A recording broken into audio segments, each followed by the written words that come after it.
Good morning, and thank you for joining today's presentation. My name is Kyle Transu, Digital Marketing Specialist for the Northern Virginia Association of Realtors, and I'd like to introduce today's presenter, 2021 NVAR President Derek Swack. Derek is a partner and managing broker of TTR Sotheby's International Realty in McLean, Virginia. Today, Derek is going to provide an update on the current national and local housing markets and what we might expect in the future. Please type your questions into the Q&A and we will cover them at the end of the presentation as time permits.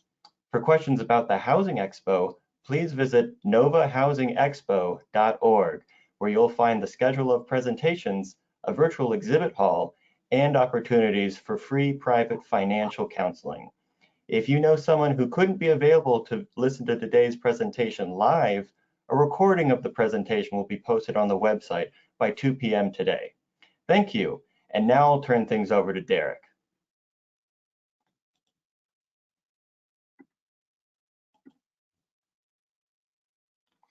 All right, good morning, everyone.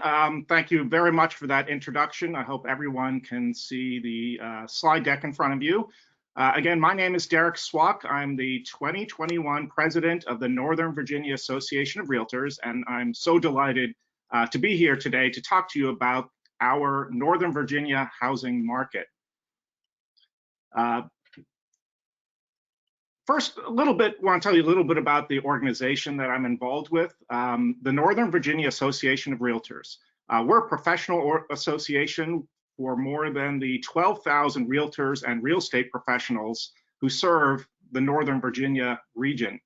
NVAR, as we're called, provides a wide variety of resources to support our members and also to protect your rights to buy, own, and sell property in Northern Virginia.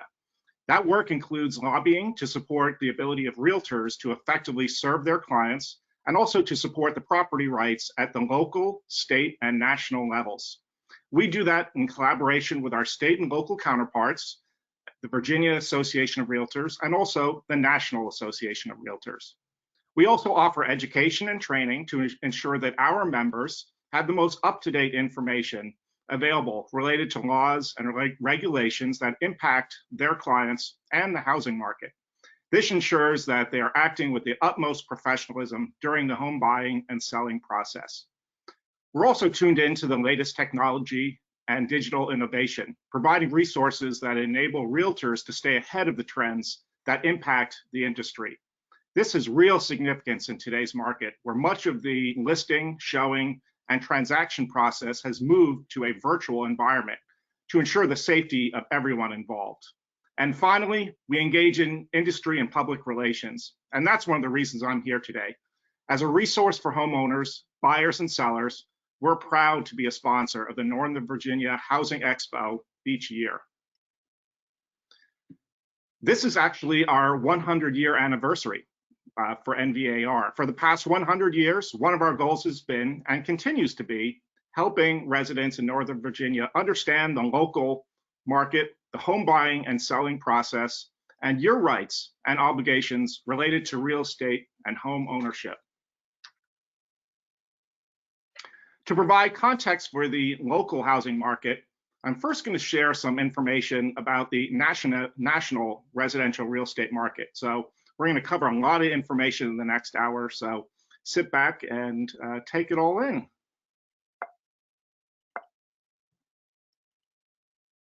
So I'm sure many of you are wondering, how is COVID-19 impacting the home buying and housing market? When my colleague, my predecessor, gave this similar presentation last year for last year's expo, we started with that same question. So what has changed? We know that many industries and individuals have been hit hard by the pandemic, but real estate is one industry that has really bounced back strongly after a very brief initial downturn. And that has been helpful not only for home buyers and sellers, but for our economy as a whole. Here's some interesting facts about how things have changed. So these are making some comparisons to percentages before March of last year and then after April. So the before March is obviously before the pandemic hit, and April is after the pandemic hit. So two interesting stats: buyers who purchased after March were more likely to purchase a multi-generational home, 15%, compared with people who bought before the pandemic of only 11%.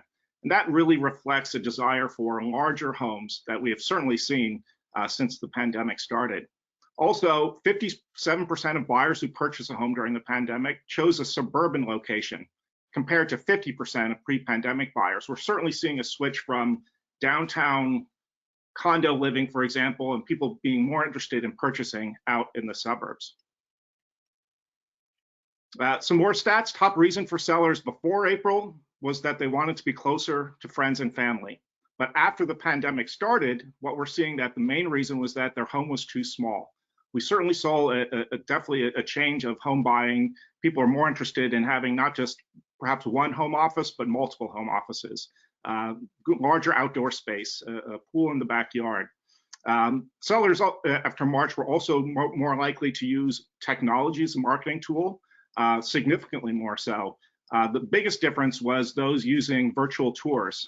After the pandemic started, 27%, almost a third of home sellers embraced virtual tours versus 16% before the pandemic started. I say even in our own business, we are actually selling homes sight unseen. People who are out of the market and are comfortable buying a home, just looking at the photos of the virtual tour or the videos. Let's see here. This is kind of talks about real estate and its effect on the economy. Certainly it's interesting to examine buyer and seller behavior as it relates to the pandemic, but why might someone want to understand how the real estate market, even if they're not considering a move right now? The real answer is that real estate has a significant effect on our economy. Let's consider the typical impact. In Virginia, a typical home sale impacts the local economy nearly 100,000 in direct and indirect spending. So that includes things like income generated from the actual transaction itself. But as you know, when you purchase a new home, you probably buy new furniture, you do remodeling, and that also, of course, includes new home construction, because some of the homes that people buy are new construction. And that really has a multiplier effect throughout our local economy. So you can see that real estate's effect on the overall economy here in Virginia is about $100 billion, which represents about 1/5, 20% of Virginia's gross product. So you can see real estate certainly has an effect on our local and state economy. So let's start with the national market, and then we'll drill down more into the local market. Some interesting demographics. This is from NAR. You can use that term a lot. NAR is the National Association of Realtors. So this is their 2020 profile of home buyers and sellers. And it's just some interesting stats that I'd like to share. First-time home buyers made up 31% of all home buyers, which was a dip from last year, which was 33%. So again, we're looking at 2020 numbers, which was right in the middle of the pandemic. Typical buyer is 47 years old, and they have a median household income of just about $100,000. 12% of home buyers purchase a multi-generational home, and that's because they're taking care of aging parents or even children who move back home for cost savings, or they're not able to buy their own house yet. 18% of recent home buyers were veterans, and 2% were active duty service members. I love this statistic. 88% of buyers purchase their home through a real estate agent or broker, and 6% purchase directly from a builder or builder's agent. And fortunately, 91% of buyers would use their agent again and recommend their agent to others that they know. So let's look a little bit about the sales. So these are, again, on a national basis, home sales by year, going back 20 years to the year 2000 up until kind of right before the pandemic hit. And I'm sure everyone remembers the really strong real estate market that we had prior to 2007, 2008. You can see home sales just rose tremendously. And then there was a very sharp drop during the Great Recession of 2008. And then home sales kind of continued up.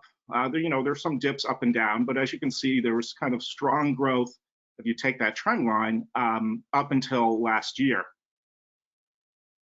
So this looks at the last 3 years, and you can see that that kind of where that red arrow is kind of the start of the pandemic. So these are total existing home sales. So these are resales, not new home sales. But you can see going back 3 years, we had a kind of a very flat home sale level. And then as soon as the pandemic hit, there was a big drop. But then right after that, home sales increased. So kind of, I know in our own business, March and April, things just came to a grinding halt, but then starting again in May and June, it just popped up again, and it popped up higher. We had a fantastic year last year. Also, NVR footprint, just the sales had a tremendous year kind of toward the middle and second half of 2020. The real story out there is the lack of supply, which has not slowed down overall sales. But it does make it, for a very interesting market that we're kind of find ourselves in right now. Really, the supply of homes available purchase, what we call inventory, has been low, and it's been decreasing pretty steadily ever since 2016, and it just keeps dropping. You kind of see that in this chart here. The green, those are condos. The red and blue, which almost overlap there completely, is single family homes, and then blue is the national supply. But you can see that the availability of single family homes to purchase is quite low. And condos has also been dropping, but there's more of them. The condo market is a little bit more balanced, and certainly the single family home market is certainly a seller's market, I would say.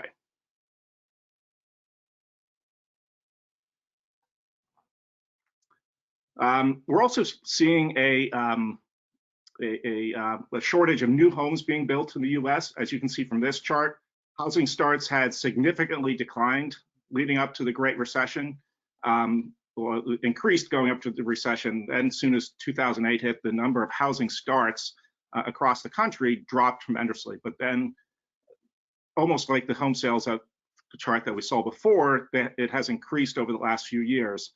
You see at the very right end of that slide, that's kind of the second half of 2020. You can see that we've dipped down again below the red line, which is pretty much normal, the normal level of housing starts. According to the National Association of Home Builders, lumber is certainly the lack of lumber. There's a lumber shortage caused by COVID. That's difficult to get. A lot of our lumber comes from Canada.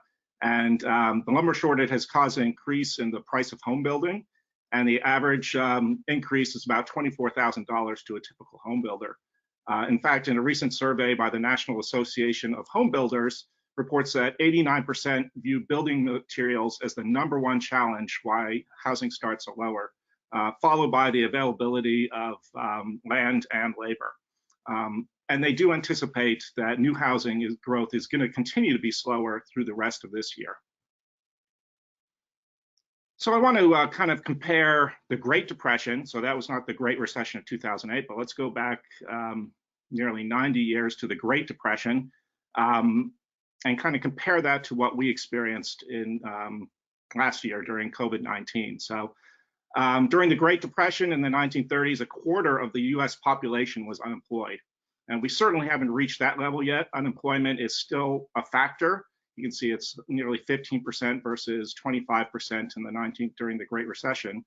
The significant difference is that employment has been on a steady downturn, was on a steady downturn leading into the Great Recession or Depression, whereas unemployment during COVID-19, it really took a abrupt dive from previous very strong levels. Prior to COVID, the employment rate was very low and then quickly took a very sharp downturn. And I'm sure the big question on everyone's mind is how long are these unemployment conditions going to continue? Lawrence Yun, who many of you have perhaps heard that name, he's the chief economist for the National Association of Realtors.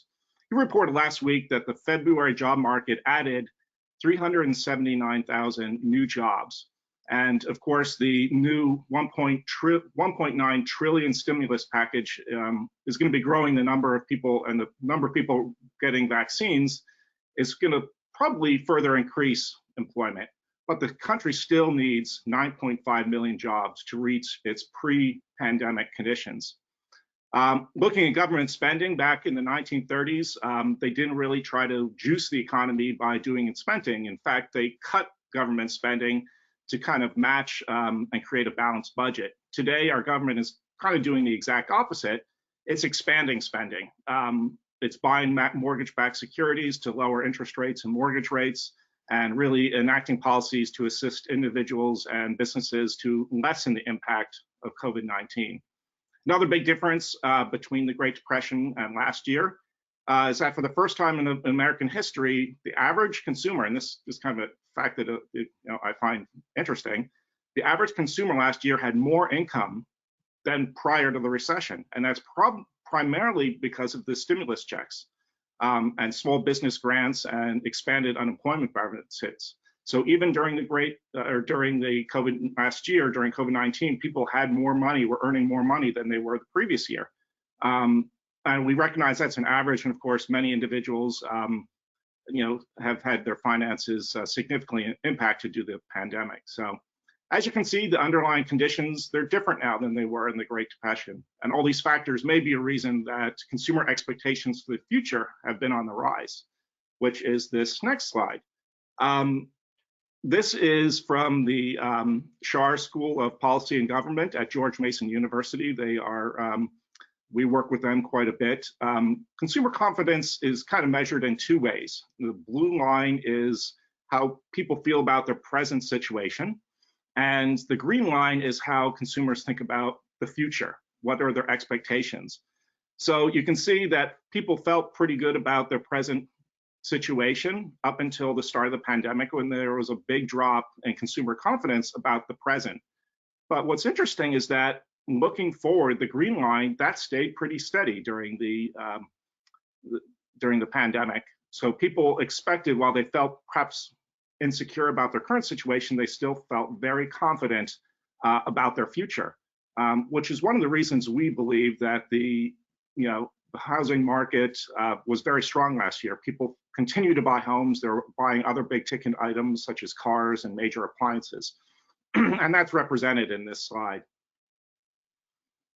So what do we think about for 2021? We're just almost at the end of the first quarter here, 2021, but these are the predictions coming from NAR, from NAR, National Association of Realtors. This is what they predict for the balance of our year.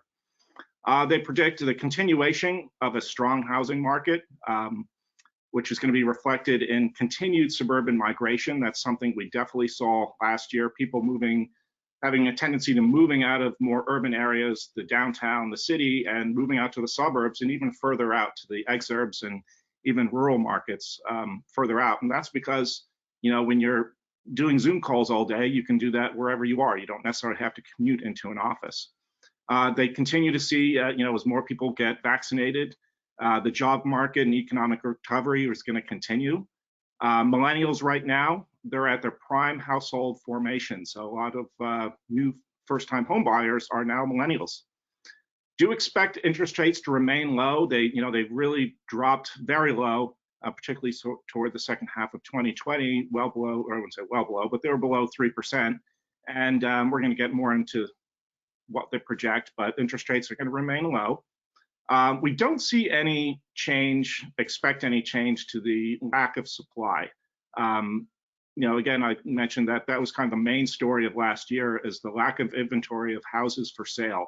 And we don't see any change, any reason that's going to change. And demand is going to remain strong. As long as the stock market is doing well and mortgage rates are low and people feel good about their future, they're going to go out and continue to buy houses. And as I mentioned, they're buying bigger houses, moving away perhaps from smaller downtown condos to larger suburban properties. So the low supply and high demand, simple economics, that's going to result in price appreciation. And we did see significant price appreciation last year. We expect that's going to continue for the coming year.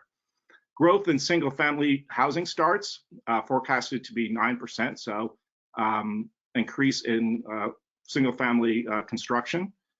Increasingly digital future with adaptation to new technology. So people really relied, as I mentioned, on virtual tours, videos to view properties, and we can see that trend continuing.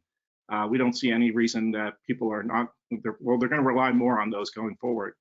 And then kind of getting back to the normal existing seasonal market trends, home the home sales really is almost a seasonal every year.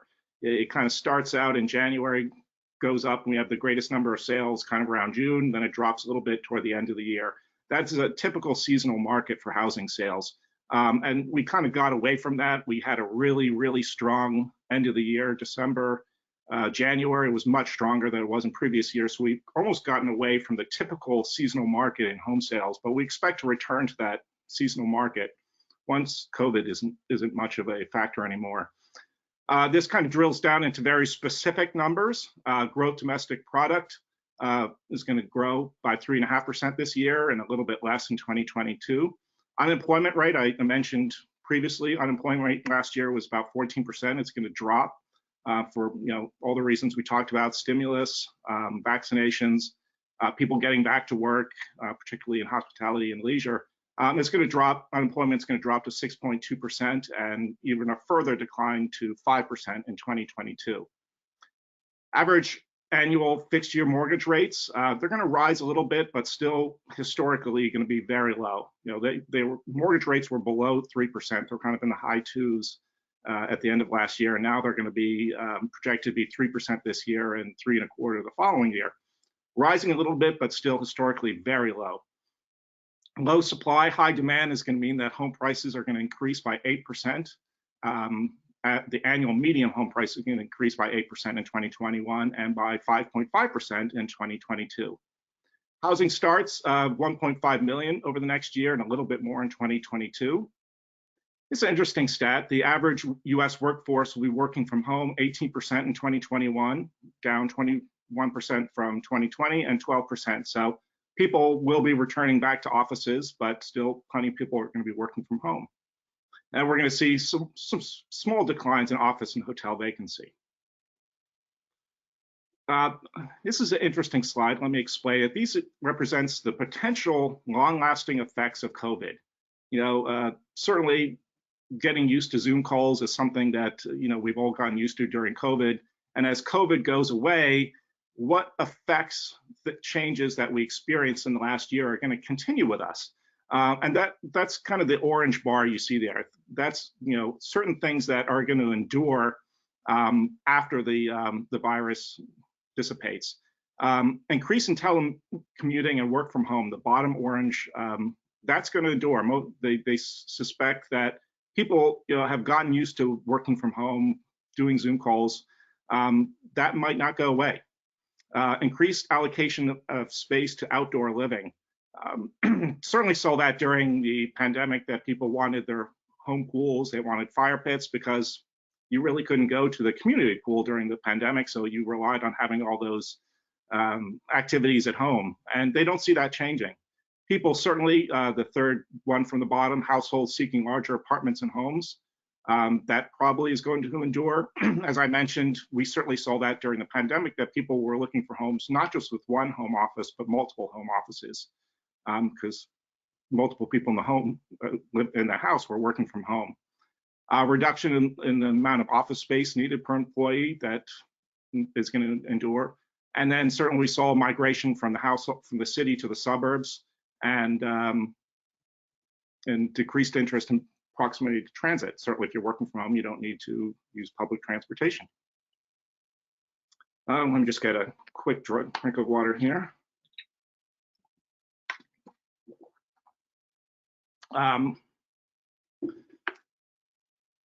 This slide represents 30-year average mortgage rates that you can see before the pandemic started. Typical 30-year mortgage rates were 4%. They dropped down to 3.1% last year. They project that it's going to be a little lower this year and then go back up again. I think we're already seeing that the mortgage rates are starting to move up. Total home sales was higher last year. Again, last year was a strong market for real estate. They expect that to continue next year and into the following year. Home price growth, we really had again, because of low supply and high demand, had significant house price growth in 2020, 11%. That's going to continue, perhaps not to that extent as expected in 2021, and then a little bit of a moderation in 2022. Total mortgage originations, this is all information from Freddie Mac, obviously a big player in the mortgage industry. 4 billion, a little bit lower in 2021 and 2022. Okay, so let's talk, we've been talking a lot about the national level. Let's talk about the DC and Northern Virginia market. Let me just make sure I have my notes in front of me here. Okay, weekly showing activity. These numbers are kind of small, but if you kind of lean in closely, you can see them. The kind of teal line was 2019, the blue line was 2020, and you can see the start of 2021 represented in the orange line. So we got these numbers from our MLS, the multiple listing service. It's called Bright MLS. So with stats from them, we track, how is the showing activity, which is a good gauge for us, because if more people are out showing homes, then probably more people are out going to buy, and eventually that's going to affect the overall sale. So it's kind of a good forward-looking indicator for us. You can see in the orange line there that that represents February and March toward the end. The showing activity is up very strong. I mean, it's higher than it has been over the last 2 years. So as you can see, that's a forward indicator that why we expect 2021 to just be very strong from a real estate sales perspective. There's a lot of people out there looking at homes right now. It's a very early spring market. In fact, the orange line just for this year is well ahead of the last 2 previous years for the start of the year. Median home sale prices. One thing that has not been impacted by COVID-19 is the price of housing in our region. The median home sales price throughout our region has continued to rise since 2011, as you can see here. The green line is Arlington. That's always, close in is always a strong market. Orange is Fairfax and blue is Loudoun. But home prices have been rising steadily for the last 10 years. This chart compares February 2020, so February last year versus the previous year. And you can see that, this pretty much represents before the pandemic started, that sales were up 19% if you were looking at February last year versus the previous year. So we entered last year with a very strong market. Average sold price was up 13%, number of units sold was up 4%. Days on market had been dropping last year, so it dropped from average of 36 days down to 26 days. So, that's going back a year, but let's look at where we are right now. So this is comparing February 2021, so last month, versus February 2020, so February of the previous year. And it's just interesting to look at, how we did last month versus February, which was even before the pandemic started. You can see that sales dollar volume is up. So that's the total aggregate of the number of homes sold in our market. And to give you a little more background, this represents the footprint for the Northern Virginia Association of Realtors, which includes Arlington County, Fairfax County, City of Falls Church, Alexandria. That's our footprint. So that includes that entire geography. The total sold housing sales last month was 27% ahead of February last year. And as you know, total sales volume includes 2 metrics. It includes the number of homes sold, but the average price that those homes sold for. So you can see the average price was up 2%, but the number of units, that's really what drove that number to be higher. We sold 25% more homes last month than we did February last year. Days on market, I'm actually a little surprised that that has gone up. Certainly homes under $1 million right now, many of them are getting 10 offers a piece. It's a very challenging market right now if you're a buyer, particularly kind of in that, if you're looking for a single family home, the moderately priced one, they're in great demand and there's very little supply. So as you can see, the ratio of average sold price to list price, that pretty much means, okay, if someone prices a house, what do they end up, what percentage do they typically get of their asking price? You can see that's near 100%. People are, they're getting their prices, and many times home sales are going above for what they were asking because there's multiple offers. So interesting chart. This is building permits throughout the Washington Metropolitan Statistical Area. That's what MSA stands for. Going back to 2012, And although building permits did increase slightly at the end of our year in our region, much of this growth is really occurring in the further out markets. So much to kind of summarize that, we're certainly seeing more houses being built, but where they're being built is the interesting part. They're being built in places like Loudoun County, where there's more land for sale, land availability. There's really a lack of land closer in places like Arlington, inside the Beltway or just right outside the Beltway. There's not much land to build. So certainly there's more building permits, which means more housing construction, of course, but it's really being generated more in further out, almost rural markets is where we're seeing most of the housing construction. Let's talk a little bit about the condo market. It's interesting because of COVID. In recent months, we're seeing something very interesting here in Northern Virginia, particularly Arlington, Alexandria, Fairfax County. The year-over-year change in monthly listings really has surged. Condos are still selling, but people are certainly preferring single-family homes. And the reason for that, quite frankly, is during COVID, if you live in a high-rise condo building, your preference is to move out of that building because you're probably riding up in an elevator with someone, you're in kind of close quarters. So we've definitely seen a preference from kind of high-rise condos to single-family homes, which I think you could probably suspect, because of COVID, people don't want to be close to their neighbors. So there's several reasons, for everything I mentioned now, but millennials are also getting married, they're having kids. As I said, this is a prime time for millennials to start housing formation. They're getting married, they're having kids, they're moving out of their condos and buying single family homes.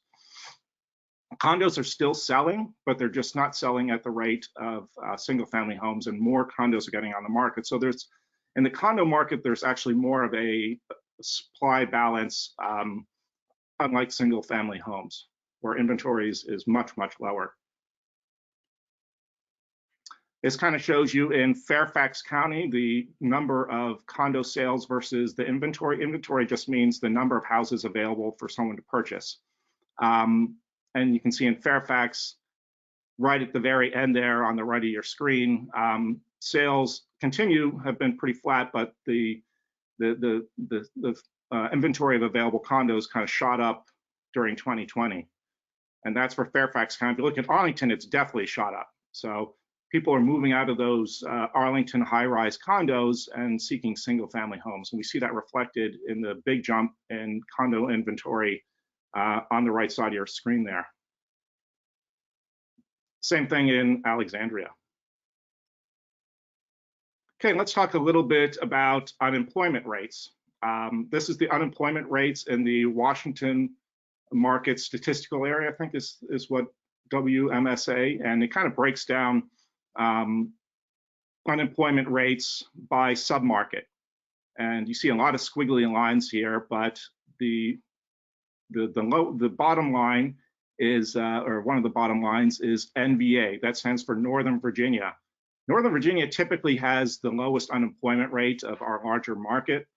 You can see the US average is the red one, which really shot up once the COVID started. But then it dropped down pretty steadily right after that. Northern Virginia is relatively strong from an unemployment perspective compared to other markets, certainly compared to the US, compared to DC. SMD, that's suburban Maryland, and then the MSA, which is the whole DMV area. So relatively speaking, Northern Virginia is strong. This is job change by sector. So this is comparing the end of 2020 versus December 21. So these are essentially the change in employment by sector during COVID. And what we see here is that not all sectors were affected the same. Some sectors significantly lost jobs, and some sectors actually grew employment during COVID. And we're seeing that here. The top line, professional business services, that is white collar, highly skilled, highly paid employment. Your accountants, your lawyers, your lobbyists, doctors, I think, are in there. that employment actually grew during the pandemic. And quite frankly, those are, generally speaking, can be your home buyers. Other sectors really got hit, as you would expect. Leisure and hospitality, those are people who work in restaurants and hotels. That employment definitely took a hit, as did education and health services, state and local government, transportation, utilities. Construction was probably the biggest sector that had the largest growth during the pandemic. People are still out building office buildings and houses. Also manufacturing. We don't have a very large manufacturing base here in Northern Virginia, but that actually grew. So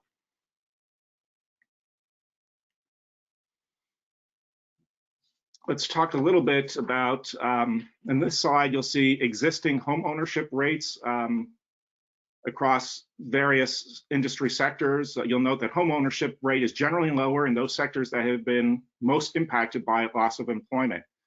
So, you know, people who work, again, leisure and hospitality, their sector was certainly hardest hit last year, and their home ownership rate is also the lowest, as you can see.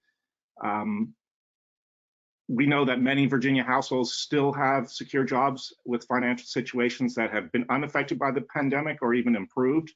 And as we saw at the beginning of last summer, there were certainly buyers returning to our market after the initial pandemic slowdown. If you're selling a home, that is all great news. But what about if you're buying a house? And let's talk about affordability if you're in the market to buy a home. The availability of affordable housing is certainly critical to all of us who live and work in this region and to the economic future of Northern Virginia. According to this chart from the National Association of Realtors 2020 survey, the median income for home buyers in our region was $165,000. So the median home buyer in this region was making $165,000. That showed, you know, for people who, that's kind of, I would assume, in the higher incomes, they had the greatest amount of housing that was affordable to them. If you're making $50,000, you only have 6.3% of the available homes in our market are affordable to you, and a little more if you're making 100,000. So, as you can see, home affordability is something that is just something important. We need more homes to be affordable for people who are not in that higher income $165,000 bracket.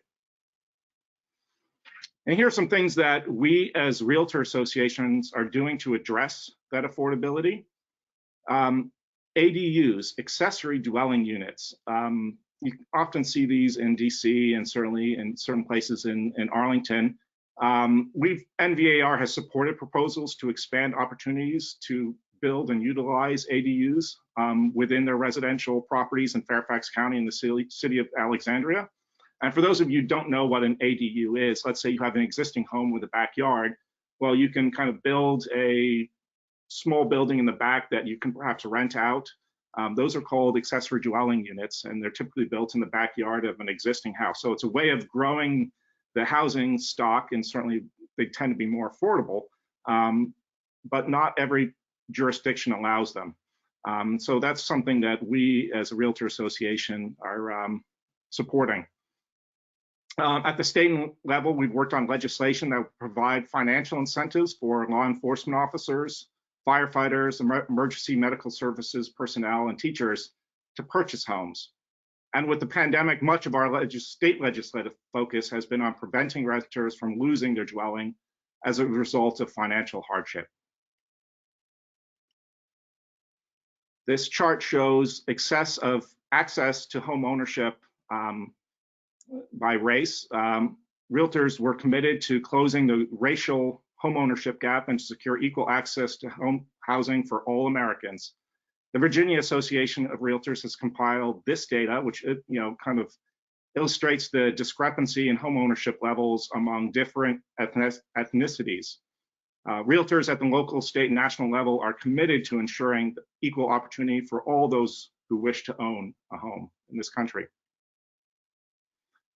So if you're thinking of buying or selling, let's talk a little bit about things that you should consider.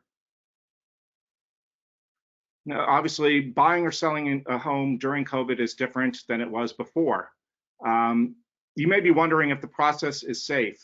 In the early stages of the pandemic, the National Association of Realtors reported on Back to Business Barometer survey indicating that while buyers and sellers were concerned about health and safety measures, 65% said that they, despite ongoing pandemic, they would attend an open house or take a tour without hesitation.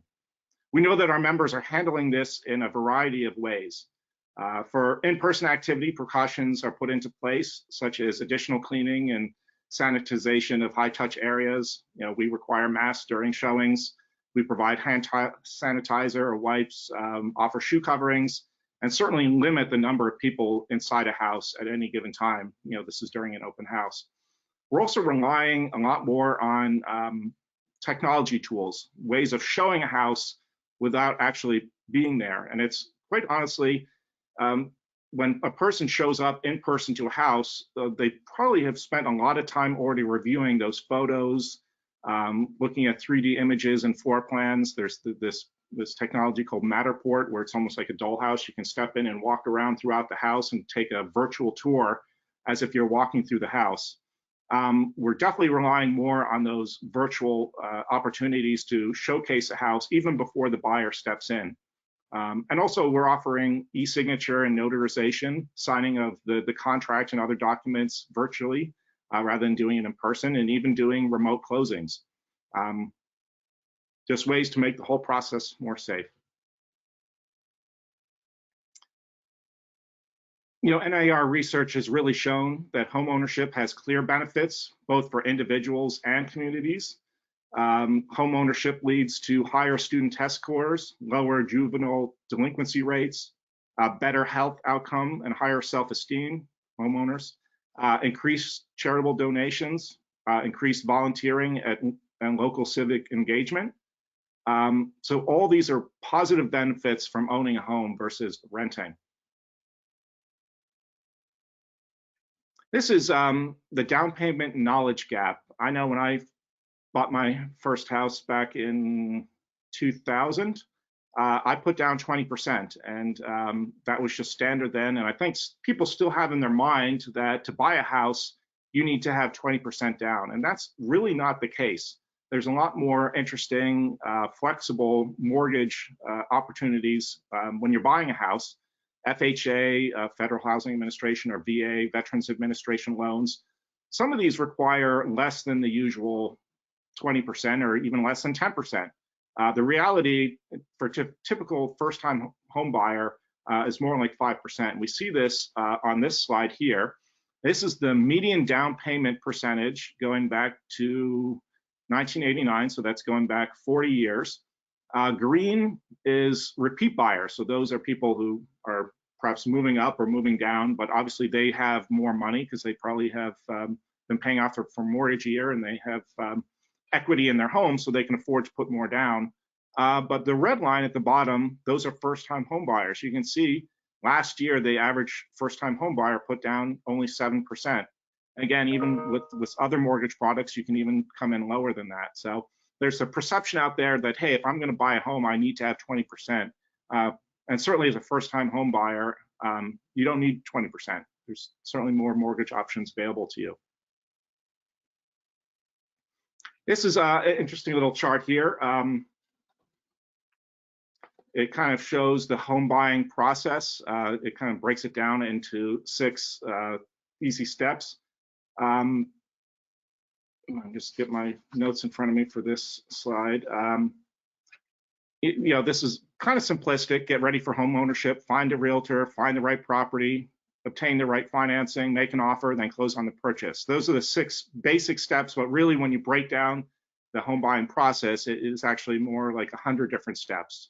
The getting a mortgage approval, doing a home inspection, selecting a settlement company. So these are things that your realtor can help you with. And if you want more information and really get into the details of that, I encourage everyone to visit our website, which is nvar.com/public. Learn more about the process and the professionals who can guide you, the realtors who can guide you through this process. I mentioned that professionalism at the beginning of my presentation, and it's important to understand that not every real estate agent is a realtor.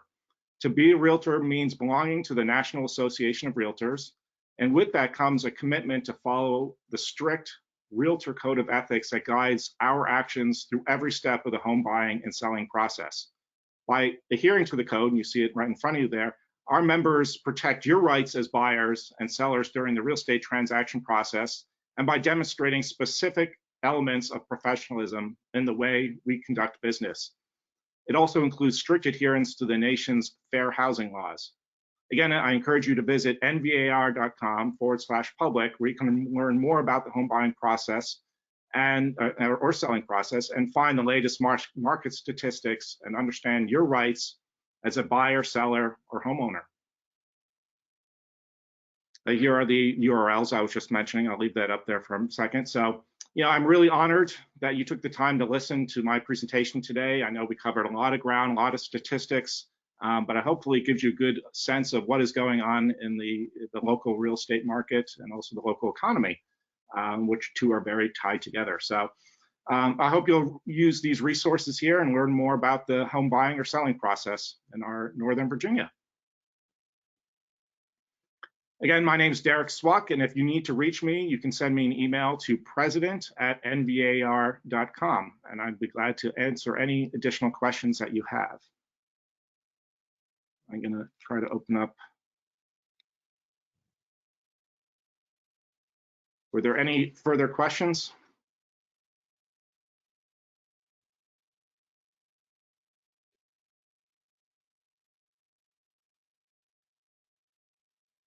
Well, if there aren't any further questions, I have some questions for you that I think you'd be perfect to answer. So first, with so much competition in the housing market, what can I do to make my offer stand out? Well, certainly, when you're working with a realtor, your realtor can help you decide, what is the most effective for your particular circumstances. Many buyers are choosing to waive certain contingencies in their offer, and it's important to understand the risk that's involved in that. If you choose to waive contingencies, unfortunately, we're seeing people waiving, for example, home inspection. But I think a home inspection is an important part. You need to know what you're buying. And it can be risky if you waive the home inspection. We're having people perhaps do a home inspection before they make an offer. We call that a pre-offer home inspection. That's one way of doing it. So talk to your realtor. They have great ideas about how you can make your offer stand out without taking on too much risk. Mm-hmm. Great. I've also heard that some people write letters to the seller. Is this a good idea? Well, that might sound like a great way to get the seller to focus on your offer, but it does raise some potential fair housing laws situations. So, every buyer should be considered on the strength of their offer alone and not necessarily their personal or family characteristics. So, I encourage you to attend the Expo's session on fair housing next month and learn more about rights and responsibilities under fair housing laws. Great. What would you say are the best areas to look for a home to buy? Again, kind of referencing fair housing laws, and according to the Realtor Code of Ethics, we never try to steer people towards or away from a particular neighborhood. I think it's important that you consider everything. There's going to be a session on fair housing again as part of the Expo next month, and I highly recommend you participate in that session and learn more about your rights and understand your realtor's responsibilities when it comes to fair housing. Great, thank you. Since the market is so hot right now, is it necessary to make any improvements to my home before selling? Yeah, well, there is a great deal of competition for houses, but at the end of the day, putting your best foot forward for your house is never a bad idea. So, kind of listen to your realtor, because investing in a fresh coat of paint or putting in some new carpeting, it certainly goes a long way toward making a better presentation for your home and generating a higher sales price. So, we call that staging. It's a way of removing clutter and personal items and really putting the best foot forward for your home. Hmm. You mentioned something worth investing. Would you say there are particular home improvements that are really worth investing in? Um, yeah, some changes to your home generate more bang for your buck when it comes to eventual resale than others. And there is a cost versus value report produced every year by Remodeling Magazine, and they actually break it down based on various projects around in the different regions of the country. In the Washington D.C. metro area, projects that generally recoup the highest cost when you come to sell your home would be a minor kitchen remodel, so maybe changing out the countertops, painting the cabinets, a deck addition that generates a lot of resale value, garage door replacement, putting on a nice garage door, adding new siding or manufactured stone to the exterior of the home. These are all things that are included in the report and generally provide a good rate of return. Well, great. Well, thank you very much, Derek. Thank you. Thank you very much for having me. It's been fun.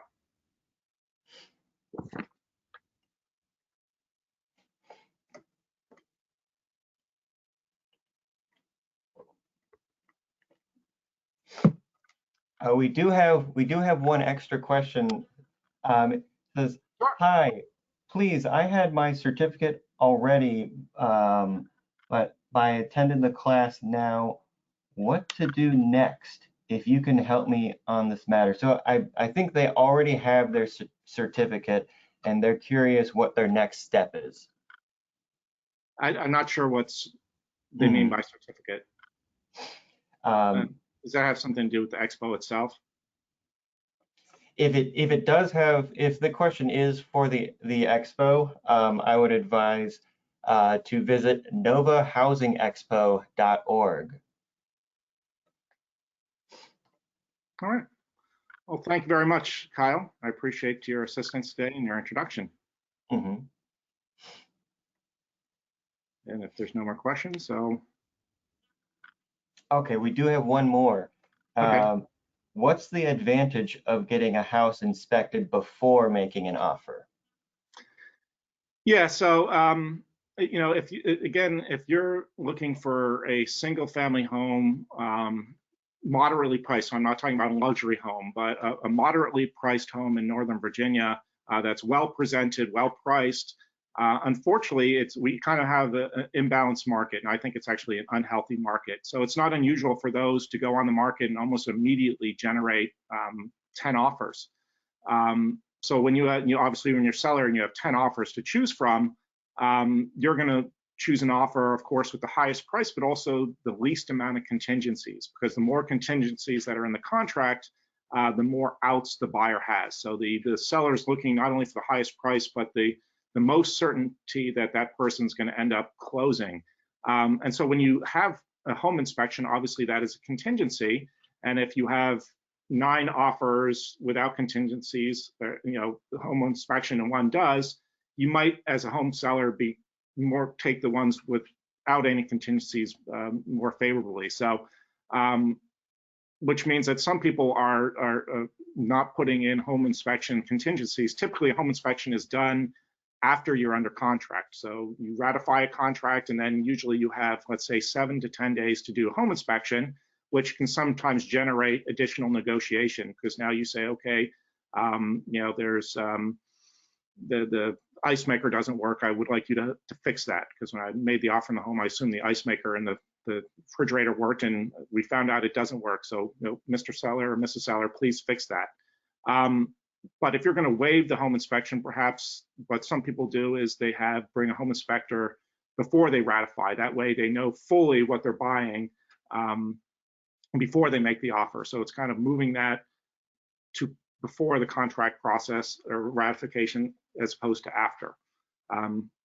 Makes it a little bit more certain for the home seller. Hopefully that addresses your question. And so we did get clarification. It's a certificate for VHDA educational program. So they already have their certificate on that, and they're wondering what next steps would be. I don't know. So if there's. if Laura is able to chime in, if she's on and can address that. Any other questions? I Okay. would just say after they get their certificate, then they're eligible to receive a VHDA loan. They have to take that class and get the certificate in order to qualify for VHDA mortgage programs and down payment closing cost assistance. So they would probably need to speak with VHDA and then line up a realtor. Great. Thank you very much, Laura, for that clarification. Any other questions, Kyle? Doesn't look like it. I think that about covers it. Great. All right. Well, we're ending. I know we were supposed to go an hour, and we're ending just, I think, 3 minutes early. So again, thank you, everyone, and appreciate the opportunity to speak, and have a great weekend, and good luck in your home buying or home selling process.